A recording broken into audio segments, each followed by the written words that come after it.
Hello students, आज अपने इस वीडियो में lesson number first plant breeding का फोर्थ पार्ट स्टार्ट करेंगे। आपको इस लेसन के पहले वाले 3 पार्टों का लिंक इस वीडियो के डिस्क्रिप्शन में मिल जाएगा, तो डिस्क्रिप्शन में जाइए। यदि आपने वो 3 पार्ट नहीं देखे हुए तो डिस्क्रिप्शन में उन तीनों पार्टों का लिंक पड़ा हुआ है। पहले आप उन तीनों पार्टों को अच्छी तरह से पढ़िए। पार्ट फोर्थ में अपना आज का टॉपिक होगा संकरण द्वारा जनन की विधियां, जिसे अपने इंग्लिश में कहते हैं methods of breeding by hybridisation. मतलब जब अपने फसलों की नई किस्मों का विकास संकरण की विधि के द्वारा करेंगे।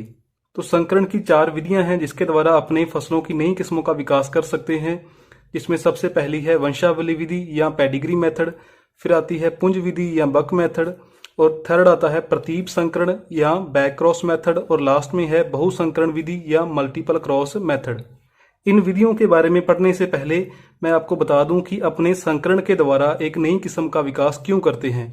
जब वांछित लक्षण 2 या 2 से अधिक पौधों में प्रेजेंट होते हैं, मान लो अपने को गन्ने की एक ऐसी किस्म चाहिए जिसकी हाइट भी ज़्यादा हो और उसकी जो मोटाई है गन्ने की वो भी ज़्यादा हो, तो अपने पास स्टार्टिंग में गन्ने की 2 किस्में हैं। पहली किस्म ऐसी है जिसकी हाइट क्या है, ज़्यादा है, मतलब वो सिर्फ लंबा ही ज़्यादा है, उसकी मोटाई कम है।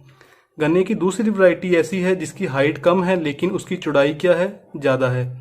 लेकिन अपने को गन्ने की एक ऐसी किस्म चाहिए जो लंबी भी हो और जिसकी मोटाई भी ज़्यादा हो। इससे किसान को क्या होगा, फ़ायदा होगा, क्योंकि उसके अंदर जो शुगर की मात्रा है वो क्या होगी, ज़्यादा होगी। तो अपने इन दोनों पौधों के बीच में जब क्रॉस करवा देते हैं तो एक नया प्लांट बनता है, एक नई किस्म बनती है। और जो ये नया प्लांट बनेगा इसकी हाइट भी ज़्यादा होगी और इसकी जो मोटाई है वो भी क्या होगी, ज़्यादा होगी।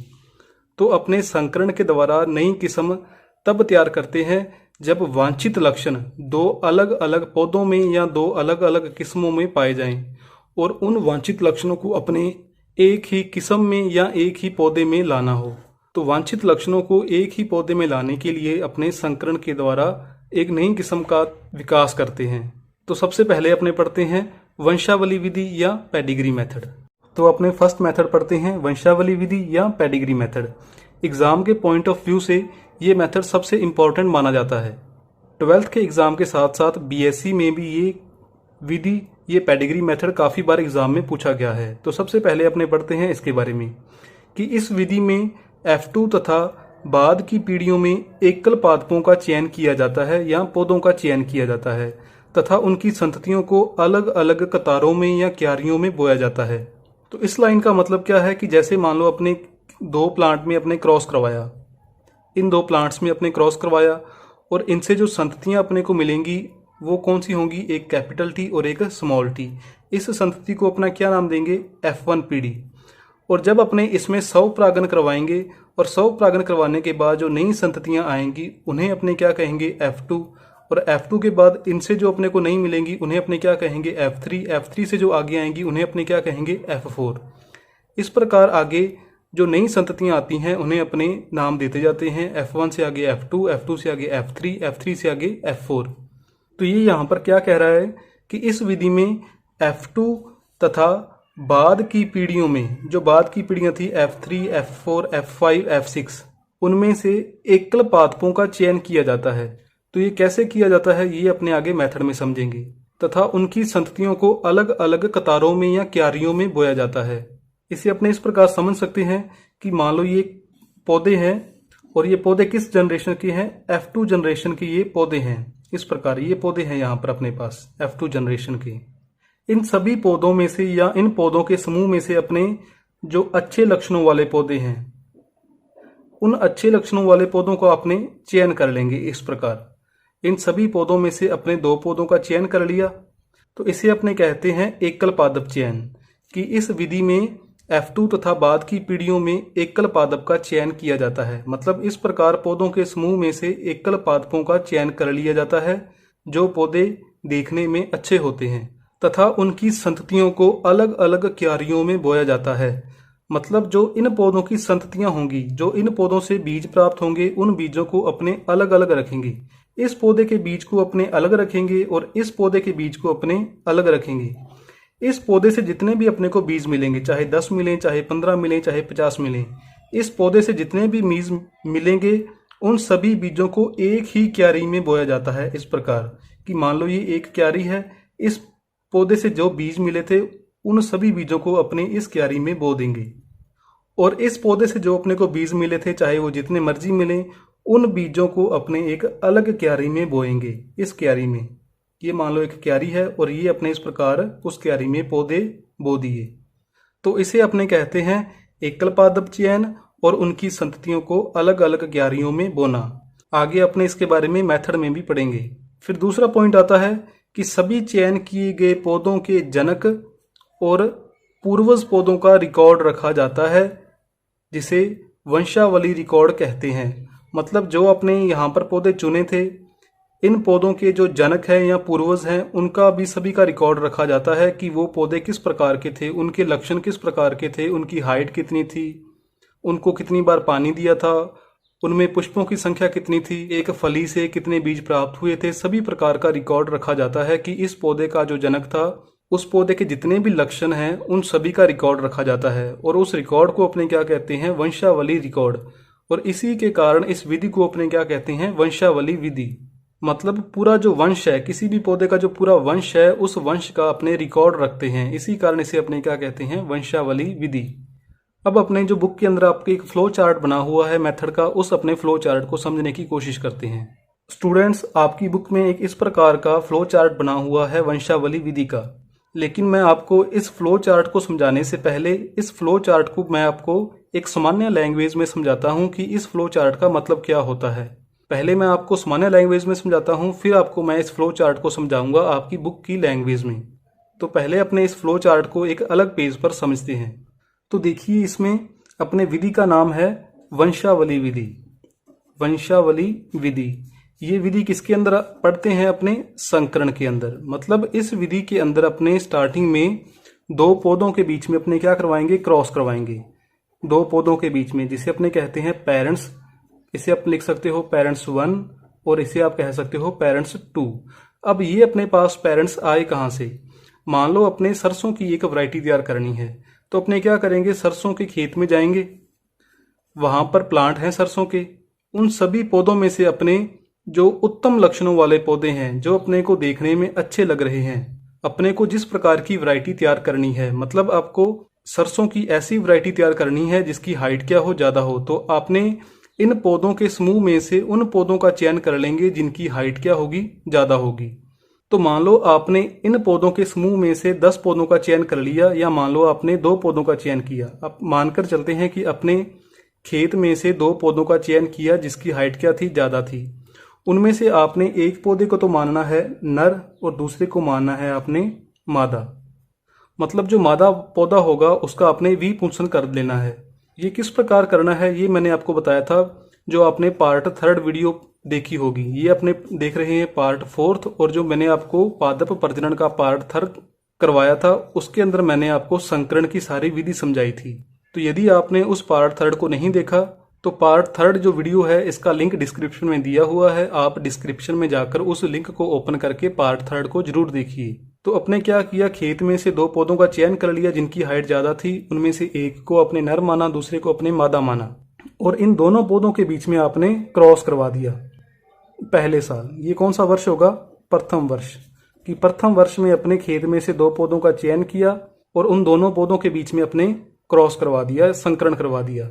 संकरण करवाने के बाद क्या होगा कि अपने को ये जो मादा पौधा है, इस मादा पौधे से जो अपने को बीज मिलेंगे, उन बीजों को अपने अगले साल खेत में बो देंगे।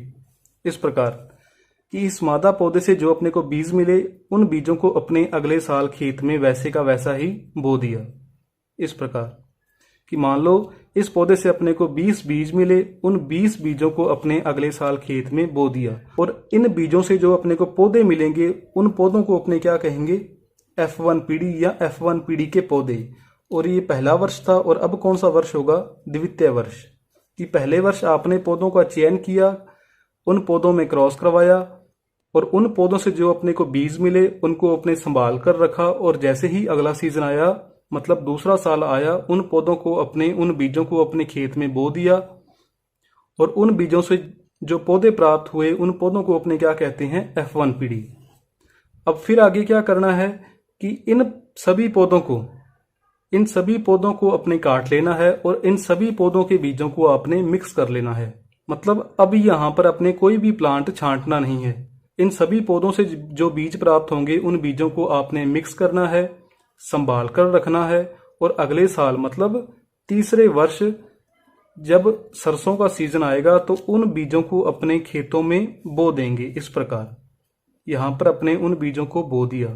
मतलब इन बीजों से जो अपने को पौधे प्राप्त होंगे वो कौन सी जनरेशन होगी, कौन सी पीढ़ी होगी, F2 पीढ़ी। अब तीसरे साल F2 पीढ़ी के ये अपने पास पौधे आ गए। अब क्या करना है, इन सभी पौधों में से आपने अधिक हाइट वाले पौधे छांट लेने हैं, क्योंकि अपने सरसों की कौन सी किस्म तैयार कर रहे हैं जिसकी हाइट क्या हो, ज्यादा हो। तो तीसरे साल इन सभी पौधों के समूह में से आपने अधिक ऊंचाई वाले पौधे छांट लेने हैं। मान लो अपने इन 4 पौधों का चयन कर लिया। इन 4 पौधों की हाइट दूसरे पौधों की तुलना में क्या थी, ज्यादा थी। इन 4 पौधों को छांटने के बाद आपने इन चारों पौधों के जो बीज हैं उन बीजों को आपने अलग अलग रखना है। मतलब इस पौधे के बीज को आपने एक अलग लिफाफे में रखना है, इसके बीजों को आपने अलग रखना है, इसके बीजों को अलग रखना है, इसके बीजों को आपने अलग रखना है। मतलब इन बीजों को ना ही तो आपस में मिक्स करना है, ना ही दूसरे पौधों के बीजों के साथ मिक्स करना है। इन चारों पौधों के जो बीज हैं, जो आपने चयन किए हैं पौधे, इन पौधों के बीजों को आपने अलग अलग रखना है। और अगले साल जो अपना चौथा साल आएगा, चौथा वर्ष आएगा, उसमें क्या करना है, जो आपने इन पौधों के बीजों को अलग अलग रखा है उन बीजों को आपने अलग अलग क्यारियों में बोना है। इस प्रकार मतलब इस पौधे के ये जो बीज थे, इन बीजों को आपने एक अलग क्यारी में बोना है। इस क्यारी में मतलब इस क्यारी के अंदर सिर्फ और सिर्फ इस पौधे के बीज हैं, और इस क्यारी के अंदर सिर्फ और सिर्फ इस पौधे के बीज हैं, और तीसरी क्यारी में तीसरे पौधे के बीज हैं, चौथी क्यारी के अंदर चौथे पौधे के बीज हैं। मतलब इन बीजों को आपने पहले मिक्स नहीं किया था और ना ही बोते टाइम मिक्स करना है। अलग अलग क्यारियों में अलग अलग पौधों के बीजों को बोना है, जो आपने स्टार्टिंग में पहले पॉइंट में पढ़ा था। अपने पॉइंट पढ़ा था ना कि एकल पादप का चयन करना है। यहाँ पर आपने एकल पौधों का चयन किया और फिर आपने पढ़ा था कि जो उनकी संततियां हैं, मतलब इन पौधों के जो बीज हैं उन बीजों को आपने अलग अलग क्यारियों में बोना है। तो यहाँ पर आपने उन बीजों को अलग अलग क्यारियों में बो दिया। मान लो इस क्यारी के अंदर ये पौधे हैं, इस क्यारी में मान लो ये 5 पौधे हैं, और इस क्यारी में ये 5 पौधे हैं, इस क्यारी में भी 5 पौधे हैं, इस प्रकार। और ये जनरेशन कौन सी होगी, पीढ़ी कौन सी होगी, F3 पीढ़ी। अब यहाँ पर आपने क्या करना है, अब यहाँ पर भी अपने उत्तम पौधों का चयन करना है। मतलब इन 5 पौधों में से जो उत्तम लक्षणों वाले पौधे हैं, मतलब जो अधिक ऊंचाई वाले पौधे हैं, उनका आपने चयन करना है। मतलब इन 5 पौधों में से जो पौधा सर्वश्रेष्ठ होगा, इस क्यारी में से जो पौधा सर्वश्रेष्ठ है उसका चयन करना है, इस क्यारी में से जो पौधा सबसे उत्तम है उसका चयन करना है। उसी प्रकार सभी क्यारियों में से आपने उत्तम पौधों का चयन करना है और बाकी पौधों को आपने उखाड़ कर फेंक देना है। और उसी प्रकार जो आपने पौधे चयन किए हैं, इन पौधों के बीजों को आपने अलग अलग रखना है, उनके बीजों को आपने एक दूसरे के साथ मिक्स नहीं करना। और फिर क्या करना है, जो अगला साल आएगा 5वां वर्ष, मतलब पीढ़ी कौन सी आ जाएगी यहाँ पर, F4। इस F4 पीढ़ी के अंदर भी आपने एक क्यारी में एक ही पौधे के बीजों को उगाना है। मतलब इस क्यारी के अंदर कौन से बीज होंगे, इस पौधे के बीज होंगे, और इस क्यारी में कौन से बीज होंगे, इस पौधे के बीज होंगे। मतलब एक क्यारी में एक ही पौधे के बीज होंगे, जो पौधा आपने पिछले साल सिलेक्ट किया था। मतलब जो पहले वाला प्रोसेस था उसी को आपने यहाँ पर क्या किया है, रिपीट किया है कि एक क्यारी में एक ही पौधों के बीजों को आपने बोया है। अब अगले साल क्या करना है कि जो छठा साल होगा, 6वां वर्ष होगा, और जनरेशन कौन सी होगी, F5। यहाँ पर क्या करना है आपने कि इस क्यारी में जो पौधे थे, इन क्यारियों में जो पौधे थे, उनमें से आपने फिर जो उत्तम पौधा है उस उत्तम पौधे का चयन कर लेना है। इस प्रकार तो पहले तो अपने क्या करते थे कि एक क्यारी में एक ही पौधे के बीज होते थे, मतलब एक पौधे के बीजों को आप एक ही क्यारी में बोते थे। लेकिन छठे वर्ष में आपने क्या करना है कि इस पौधे के बीजों को आपने 3 क्यारियों में बोना है, इन 3 क्यारियों में, और इस पौधे के बीजों को आपने फिर 3 क्यारियों में बोना है, इस पौधे के बीजों को भी 3 क्यारियों में बोना है और इस पौधे के बीजों को भी आपने 3 क्यारियों में बोना है। मतलब चौथे और 5वें साल अपने एक पौधे के बीज को अपने एक ही क्यारी में बोया था, लेकिन अब अपने यहाँ पर क्या करना है कि एक पौधे के बीज को आपने 3 क्यारियों में बोना है। मान लो इन 3 क्यारियों में टोटल 30 प्लांट हैं, यहाँ पर भी 30 प्लांट हैं, यहाँ पर भी 30 हैं, यहाँ पर भी 30 हैं। तो फिर अपने यहाँ पर क्या करना है, इन 30 पौधों में से आपने उत्तम लक्षणों वाले पौधों का चयन करना है। मान लो इस 30 पौधों में से आपने एक पौधा चुन लिया, यहाँ पर भी आपने एक पौधा चुना, यहाँ पर भी आपने एक पौधा चुना और यहाँ पर भी आपने 30 में से एक पौधे का चयन कर लिया। तो 7वें साल आपने क्या करना है, 7वां वर्ष, और जनरेशन कौन सी आ जाएगी, छठी जनरेशन आ जाएगी F6। जो आपने यहाँ से एक पौधे का चयन किया था उस पौधे के बीजों को आपने फिर से 3-3 क्यारियों में बो देना है इस प्रकार। मतलब इस पौधे के बीज यहाँ पर आपने 3 क्यारियों में बो दिए और इस पौधे के बीज आपने यहाँ पर बो दिए, इस पौधे के बीज आपने यहाँ पर 3 क्यारियों में बो दिए। मतलब पहले वाली प्रक्रिया को आपने दोहरा दिया। अब यहाँ पर क्या करना है, आपने इन सभी क्यारियों में से, मतलब अपने पास टोटल कितनी क्यारियां हैं, 3, 6, 9 और 12। इन 12 क्यारियों में से आपने अच्छे पौधों का चयन करना है जो देखने में भी एक जैसे हों। सभी पौधे जो देखने में एक जैसे हों उन सभी पौधों का आपने चयन कर लेना है और जिनकी हाइट भी क्या हो, ज़्यादा हो, और उनके बीजों को आपने स्टोर कर लेना है, चाहे आप उनको मिक्स ही कर लो। और अगले साल क्या करना है, जो 8वां वर्ष आएगा और जनरेशन कौन सी आएगी, F7। F7 जनरेशन में या 8वें साल में आपने इन पौधों का या इन पौधों के बीजों का अपने तुलनात्मक अध्ययन करना है। किस प्रकार कि यहाँ पर आपने जो अपने वाली किस्म है, जो यहाँ पर अपने पौधे छांटे थे या उन पौधों के जो बीज हैं, उन पौधों के बीजों को जो अपने तैयार कर रहे हैं उनको अपने यहाँ पर बो दिया और यहाँ पर बो दिया।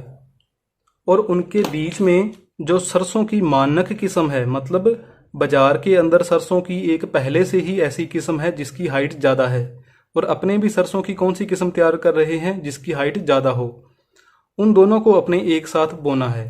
मतलब यहाँ तो अपने बोई है सरसों की अपने वाली किस्म जो अपने ज़्यादा हाइट की तैयार कर रहे हैं, और यहाँ पर कौन सी किस्म है जो बाजार में पहले से ही अधिक ऊंचाई वाली सरसों की किस्म उपस्थित है।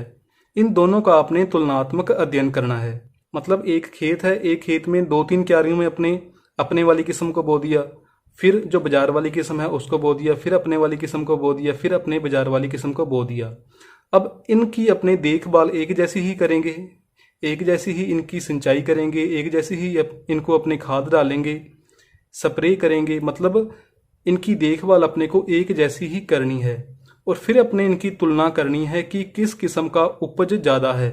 मतलब जो अपने वाली किस्म है इसकी उपज ज़्यादा है, इसका उत्पादन ज़्यादा है, या जो बाजार में पहले से ही किस्म उपस्थित है उसका उत्पादन ज़्यादा है।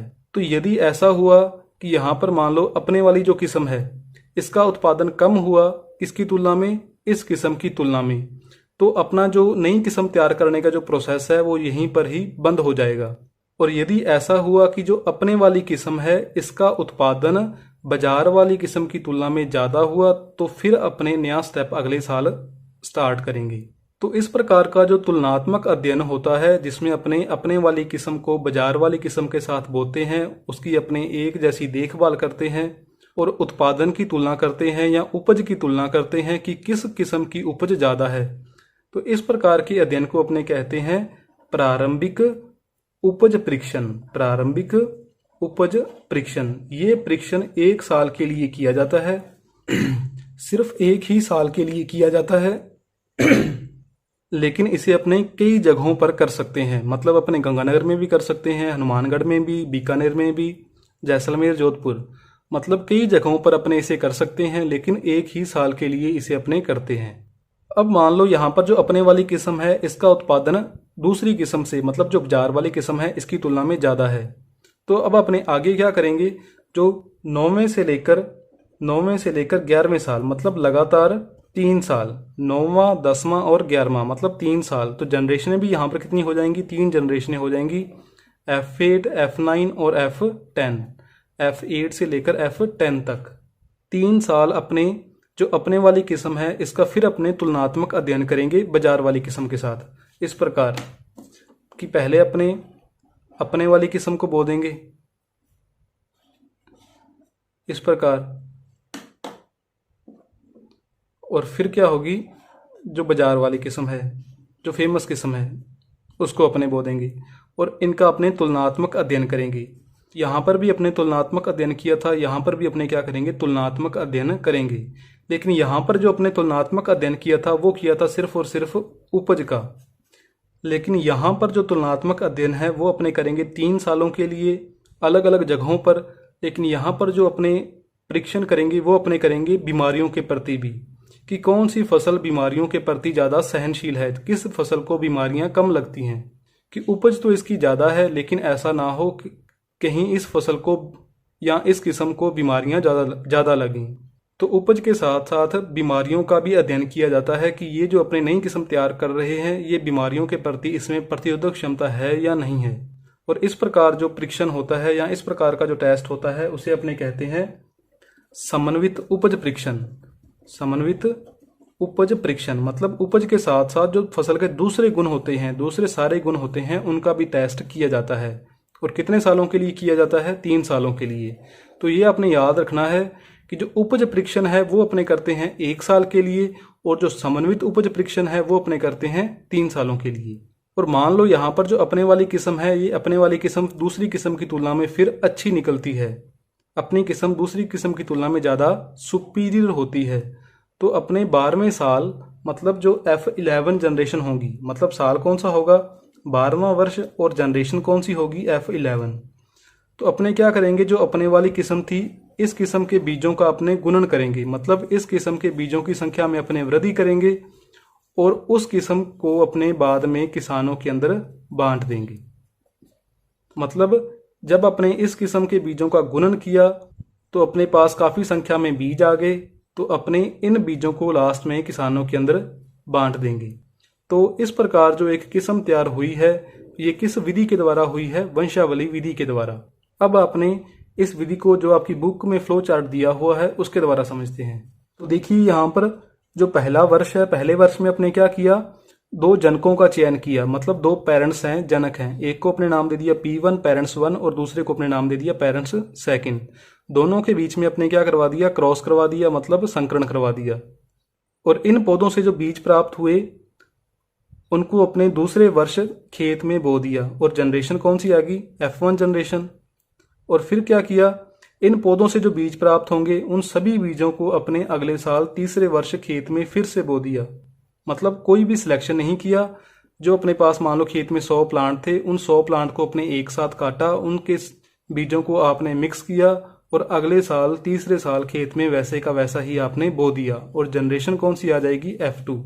लेकिन जो फिर यहाँ पर अपने क्या करना है कि खेत में मान लो अपने पास 500 प्लांट हैं, 1000 प्लांट हैं, जितने भी प्लांट हैं, उन पौधों में से आपने उत्तम लक्षणों वाले पौधों का चयन करना है। आपने जिस प्रकार की अपने वैरायटी तैयार कर रहे हैं उसको ध्यान में रखकर अपने जो प्लांट है उनका आपने चयन करना है। और इन चयन किए गए बीजों को आपने अलग अलग रखना है और चौथे साल उन बीजों को आपने अलग अलग क्यारियों में बो देना है। मतलब इस क्यारी के अंदर कौन से प्लांट हैं, सिर्फ एक ही पौधे के प्लांट हैं। मतलब एक पौधे के प्लांट को आपने एक ही क्यारी में बोना है। अगले साल फिर वही प्रक्रिया को दोहराना है। मान लो इस क्यारी के अंदर 5 प्लांट थे, उन 5 में से आपने एक बेस्ट प्लांट को चुन लिया और उसके बीजों को आपने अलग रखा और 5वें वर्ष उस प्लांट को आपने, उस प्लांट के जो बीज थे उसको आपने एक अलग क्यारी में बो दिया। मतलब जो यहाँ पर जो प्रोसेस हुआ था उसी प्रोसेस को अपने यहाँ पर रिपीट करना है। फिर छठे साल F5 जनरेशन में क्या होगा कि जो आपने प्लांट सेलेक्ट किए थे, पहले तो अपने कर रहे थे कि एक पौधे के बीजों को अपने एक ही क्यारी में उगाते थे, लेकिन अब यहाँ पर अपने क्या करना है, एक पौधे के बीजों को अपने 3-3 क्यारियों में उगाना है। मतलब इसका कलर अलग है, मतलब इस क्यारी में सिर्फ एक ही पौधे के बीज हैं। इसका कलर अलग है, मतलब इस क्यारी के अंदर एक ही पौधे के बीज हैं। मतलब एक पौधे के बीजों को आपने 3-3 क्यारियों में उगाना है। और अगले साल फिर अपने वही प्रोसेस करना है। मतलब इन 3 क्यारियों में से आपने उत्तम पौधों का चयन करना है और उनके बीजों को आपने फिर से 3-3 क्यारियों में बो देना है। फिर यहाँ पर क्या करना है, 8वें साल अपने क्या करेंगे कि 7वें वर्ष जो अपने पास प्लांट थे उन पौधों में से आपने बेस्ट प्लांट को सिलेक्ट कर लेंगे, उत्तम लक्षणों वाले पौधों का चयन कर लेंगे। मान लो इन सभी क्यारियों में से जो इस क्यारी के प्लांट थे वो सबसे अपने अच्छे प्लांट थे, तो इन पौधों को अपने अगले साल क्या करेंगे, यहाँ पर बो देंगे। मतलब ये भी ग्रीन कलर से शो किए हुए हैं और ये भी ग्रीन कलर से मैंने यहाँ पर शो किए हुए हैं। तो ये तो अपने वाले प्लांट हैं, ये ग्रीन बॉक्स में और इस ग्रीन बॉक्स में अपने वाले प्लांट हैं। और इस बॉक्स में कौन से प्लांट हैं जो बाजार में पहले से ही प्रेजेंट हैं। तो इनको अपने एक साथ बोएंगे, इनकी अपने एक जैसी देखभाल करेंगे और इनकी अपने उपज की तुलना करेंगे कि किसकी उपज ज़्यादा है। तो मान लो यहाँ पर जो अपने वाली किस्म है इसकी उपज ज़्यादा थी, तो अगले साल क्या करेंगे, अपने समन्वित उपज परीक्षण करेंगे। समन्वित उपज परीक्षण मतलब इस क्यारी के अंदर अपने वाले प्लांट हैं और इस क्यारी के अंदर जो बाजार वाली किस्म है उसके प्लांट हैं। इन सभी की अपने एक जैसी देखभाल करेंगे 3 सालों के लिए। मतलब इनको 3 साल तक बार बार बोएंगे और देखेंगे कि उपज के साथ साथ जो दूसरे लक्षण हैं, बीमारियों के प्रति प्रतिरोधक क्षमता है, जो प्रतिकूल परिस्थितियों में ये कैसे सर्वाइव करते हैं, उन सभी का टेस्ट किया जाता है 3 सालों के लिए अलग अलग जगहों पर। और यदि इस टेस्ट को भी अपने वाली वैरायटी पास कर जाती है, यहाँ पर भी अपने वाली वैरायटी की उपज ज़्यादा होती है, बीमारियों के प्रति लड़ने की क्षमता ज़्यादा होती है, तो फिर अपने क्या करते हैं अगले साल कि अपने वाली किस्म के बीजों का अपने गुणन करते हैं। मतलब 12वें साल उनका गुणन करते हैं F1-11 जनरेशन में। और बाद में जब अपने वाली किस्म के बीज काफ़ी मात्रा में हो जाते हैं तो बाद में उन बीजों को अपने किसानों के अंदर बांट देते हैं। तो इस प्रकार वंशावली विधि के द्वारा 12 साल के अंदर मतलब F11 जनरेशन में एक नई किस्म तैयार होती है। तो यहाँ पर अपनी जो वंशावली विधि है वो कंप्लीट हो गई। स्टूडेंट्स, यदि आप इस विधि को अच्छी तरह से समझना चाहते हो तो कम से कम आप इस विधि को 2 से 3 बार देखो। जितने भी मेथड मैंने करवाए हैं या आगे करवाऊंगा उन सभी को आप एक ही बार में मत देखिए। आप एक विधि को आप कम से कम 2 से 3 बार देखिए एक दिन में। मतलब एक दिन के अंदर आप एक ही विधि को पढ़िए और उस विधि को आपने 2 से 3 बार पढ़ना है। अगले दिन फिर आप एक नई विधि को पढ़िए और उसे भी आप 2 से 3 बार पढ़िए। तो फिर आपके जो विधियां हैं वो मिक्स नहीं होंगी और याद भी हो जाएंगी। तो यहाँ पर अपनी जो वंशावली विधि है वो कंप्लीट हो गई। फिर दूसरी विधि आती है पुंज विधि या बल्क मेथड। इस विधि का सर्वप्रथम प्रयोग नीलसन अहल ने किया था, या इसे अपने नीलसन अहले भी कह देते हैं। इस विधि में विसंयोजी पीढ़ियां पुंज में उगाई जाती हैं। विसंयोजी पीढ़ियां मतलब ऐसी पीढ़ियां जिनके लक्षण अलग अलग होते हैं। मतलब पौधों का चयन नहीं किया जाता समूह में से, उन सभी पौधों को अपने एक साथ ही काट लेते हैं और उनके बीजों को मिक्स करके अगले साल वैसे का वैसा ही बो देते हैं। तो अपने इस विधि को डिटेल में समझते हैं। तो ये अपनी पुंज विधि का फ्लो चार्ट है। तो इसमें सबसे पहले अपने क्या करना है कि प्रथम वर्ष अपने खेत में से पौधों का चयन करना है। मतलब जनकों का चयन करना है, जिसे अपने नाम दे दिया जनक 1 और जनक 2, मतलब पेरेंट्स 1 और पेरेंट्स 2। जनकों का चयन अपने किस बात को ध्यान में रखना है, जो आप नई किस्म तैयार कर रहे हो कि अपने नई किस्म किस प्रकार की तैयार करनी है, उस किस्म में कौन कौन से लक्षण होने चाहिए, उन सभी बातों को ध्यान रखकर अपने यहाँ पर जनकों का चयन करते हैं और उन जनकों के अंदर आपने क्रॉस करवाना है। तो पहले साल अपने जनकों का चयन करना है और उन जनकों के अंदर आपने क्रॉस करवाना है। और दूसरे साल अपने यहाँ पर क्या करेंगे कि जो इनसे अपने को जो बीज मिलेंगे उन बीजों को अपने खेत में बोएंगे और उन बीजों से जो अपने को प्लांट मिलेंगे उन पौधों को अपने क्या कहते हैं, F1 पीढ़ी या F1 जनरेशन के प्लांट। अब मान लो यहाँ पर अपने पास खेत में 100 प्लांट है, तो इन 100 पौधों में से अपने किसी प्रकार का कोई भी चयन नहीं करना। इन 100 पौधों को अपने एक साथ ही काट लेना है और उनके बीजों को आपने मिक्स करके अगले साल वैसे का वैसा ही खेत में बो देना है। मतलब तीसरे साल जो यहाँ पर अपने खेत में प्लांट थे उन सभी प्लांट के जो बीज थे उनको बीजों को मिक्स करके अपने तीसरे साल वैसे का वैसा ही खेत में बो देना है। और फिर अगले साल क्या करना है कि इन सभी जो पौधे हैं इनके बीजों को मिक्स करना है। मतलब सभी पौधों को अपने कोई भी प्लांट सेलेक्ट नहीं करना। मान लो अपने खेत में 1000 प्लांट था, उन 1000 प्लांट को अपने एक साथ ही काट लेना है, उनके बीजों को मिक्स कर लेना है और अगले साल वैसे का वैसा ही खेत में बो देना है। फिर क्या करना है, फिर वही प्रोसेस बार बार रिपीट करना है कि खेत में जैसे अपने नॉर्मल खेतों में करते हैं कि सारी फसल की एक साथ कटाई करते हैं, बीजों को अपने मिक्स करके वैसे का वैसा ही अपने घरों में स्टोर कर लेते हैं। वही प्रोसेस अपने यहाँ पर करना है कि यहाँ पर जितने भी प्लांट थे उनकी कटाई करके बीजों को मिक्स करना है, बीजों को अगले साल बो देना है। फिर यहाँ पर जितने भी प्लांट हैं उनकी एक साथ ही कटाई करनी है, किसी भी प्रकार के पौधों का चयन नहीं करना और उनके बीजों को वैसे का वैसा ही मिक्स करके अगले साल यहाँ पर बो देना है। फिर यहाँ पर सेम प्रोसेस रिपीट करना है, सभी पौधों को एक साथ ही काटना है और उनके बीजों को अगले साल यहाँ पर वैसे का वैसा ही बो देना है। फिर 7वें साल F6 जनरेशन में उसी प्रकार करना है कि जो छठे वर्ष खेत में पौधे थे उन पौधे के जो बीज थे उन बीजों को अपने खेत में वैसे का वैसा ही बो देना है। फिर यहाँ पर मान लो खेत में अपने पास 1000 प्लांट हैं, उन 1000 प्लांट के बीजों को अपने वैसे का वैसा ही मिक्स करना है, मतलब किसी भी प्रकार के पौधे का कोई भी चयन नहीं करना। यहाँ पर जो 1000 प्लांट थे उनकी एक साथ कटाई करनी है, उनके बीजों को अपने वैसे का वैसा ही खेत में बो देना है। लेकिन अब आगे यहाँ पर अपने ध्यान से समझना है कि यहाँ पर अपने इन पौधों का क्या करना है कि अब यहाँ पर जो खेत में पौधे लगे हुए हैं इन पौधों में से अपने उत्तम लक्षणों वाले पौधों का चयन करना है, मतलब इन सभी की एक साथ कटाई नहीं करनी। अब यहाँ से अपने उत्तम लक्षणों वाले पौधों को सिलेक्ट करना है, उनका चयन करना है, और जो सिलेक्ट किए गए प्लांट हैं उनके बीजों को आपने अलग अलग स्टोर करना है, मतलब उनके बीजों को आपने मिक्स नहीं करना। और 9वें साल मतलब F8 जनरेशन के अंदर आपने जो बीजों को अलग अलग रखा था उन बीजों को आपने अलग अलग क्यारियों में बो देना है, मतलब वैसे ही एक क्यारी के अंदर सिर्फ एक ही प्लांट के बीजों को बोना है। मतलब ये जो क्यारी है इस क्यारी के अंदर एक ही प्लांट के बीज हैं और इस क्यारी के अंदर एक ही प्लांट के बीज हैं। अब यहाँ पर फिर क्या करना है कि मान लो अपने पास इन क्यारियों में जितने भी प्लांट हैं यहाँ से अपने उत्तम लक्षणों वाले पौधों का चयन कर लेना है जो देखने में भी एक जैसे हों, मतलब सभी प्लांट जो आपने मान लो 10 पौधे चयन किए हैं वो देखने में एक जैसे हों, उनकी ऊंचाई एक ही समान हो। उन पौधों का आपने चयन करना है और अगले साल उन पौधों का अपने तुलनात्मक अध्ययन करना है। मान लो ये अपने वाली किस्म है तो अपने इनको यहाँ पर बो दिया, और यहाँ पर कौन सी किस्म है, बाजार वाली किस्म। बाजार वाली किस्म को अपने क्या कहते हैं, मानक किस्म या स्टैंडर्ड किस्म। तो अपने वाली किस्म जो अपने तैयार कर रहे हैं उसकी अपने तुलना करनी है किसके साथ, मानक किस्म के साथ। और किसका अध्ययन करना है, अपने उपज का अध्ययन करना है कि किसकी उपज ज़्यादा होती है। मतलब इनको पास पास बोया जाता है, इनकी एक जैसी देखभाल की जाती है और फिर चेक किया जाता है कि एक जैसी देखभाल करने पर कौन सी किस्म की उपज ज़्यादा होती है। तो ये कौन सा परीक्षण होगा, यहाँ पर उपज परीक्षण होगा। कौन सा परीक्षण, उपज परीक्षण। और उपज परीक्षण कितने सालों के लिए किया जाता है, 1 सालों के लिए किया जाता है। तो फिर यहाँ पर अपने क्या करना है कि मान लो अपने वाली जो किस्म थी ये अपनी किस्म थी, इस किस्म की जो उपज है वो मानक किस्म की तुलना में ज़्यादा है, मतलब अपनी वाली किस्म है इसकी उपज ज़्यादा है। तो फिर क्या करना है, अगले साल अगले 3 सालों के लिए, मतलब 11वें साल, 12वें साल और 13वें साल, मतलब जनरेशनें भी कितनी आ जाएंगी, 3 जनरेशनें आ जाएंगी, F10, F11 और F12। 3 सालों के लिए जो अपने वाली किस्म है इस किस्म की तुलना की जाती है बाजार वाली मानक किस्म के साथ 3 सालों के लिए।